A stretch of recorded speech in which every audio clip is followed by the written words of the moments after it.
Hello అండి, welcome back. ఈరోజు మన రెసిపీ చికెన్ ఫ్రై. సో ఎవరైనా ఈజీగా చేసుకోగలిగే చికెన్ ఫ్రై రెసిపీ ఎలా ప్రిపేర్ చేసుకోవాలో చూసేద్దాం. సో ఫస్ట్ ఇక్కడ నేను స్టవ్ ఆన్ చేసుకొని ఒక ప్యాన్లో 5 టేబుల్ స్పూన్స్ ఆయిల్లో ఒక 4 మీడియం సైజ్ ఆనియన్స్ని ఇలా సన్నగా కట్ చేసుకొని ఫ్రై చేసుకుంటున్నాను.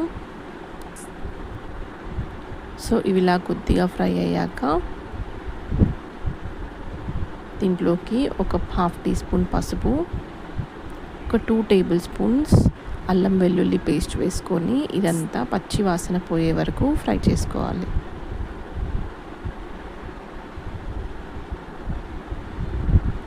సో ఇవన్నీ ఇలా కలర్ చేంజ్ అయ్యాక మనం తీసుకున్న 1 kg చికెన్ని ఇందులో యాడ్ చేసుకుంటున్నాను.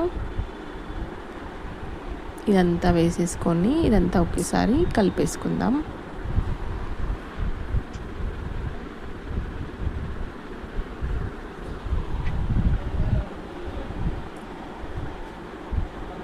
మూత పెట్టేసుకొని ఈ వాటర్ అంతా ఎగిరిపోయే వరకు ఇది ఫ్రై చేసుకోవాలి. దీంట్లోని వాటర్ మొత్తం పోయి ఆయిల్ పైకి తేలే వరకు ఈ చికెన్ని మనం ఫ్రై చేసుకోవాలి. చూడండి, ఇలా వాటర్ అంతా పోయి చూడండి ఆయిల్ అంతా పైకి తేలుతుంది. ఈ స్టేజ్ వరకు ఫ్రై చేసుకోవడానికి మనకి 10 to 12 మినిట్స్ పడుతుంది. ఇప్పుడు మనం ఇందులోకి సాల్ట్ ఇంకా కారం మన రుచికి సరిపడా వేసుకోవాలి. నేను ఇక్కడ 2.5 టీ స్పూన్స్ కారం, 1.5 టీ స్పూన్ సాల్ట్ యాడ్ చేస్తున్నాను. ఇదంతా కలిపేసుకొని ఒక 5 మినిట్స్ ఫ్రై చేసుకోవాలి. సదాకాలం మీకే మహిమ కలుగునుగాక. మన్నించండి.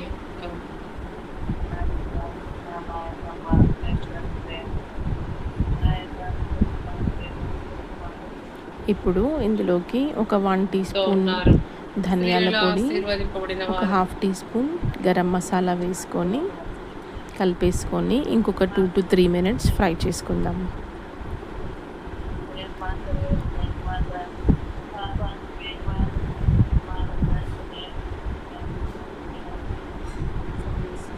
చూడండి, ఇంతే అండి. ఇలా అంతా ఫ్రై అయిపోయాక స్టవ్ ఆఫ్ చేసుకొని సర్వ్ చేసుకోవడమే. చాలా టేస్టీగా సైడ్ డిష్, రైస్కి సైడ్ డిష్లోకి ఇంకా రైస్, చపాతీస్, రోటీస్ అన్నిటిలోకి సూపర్ టేస్టీగా ఉండే సింపుల్గా చేసుకోగలిగే చికెన్ ఫ్రై రెడీ అయిపోయింది. నచ్చినట్టయితే మీరు కూడా తప్పకుండా ట్రై చేయండి. Thank you for watching. Bye.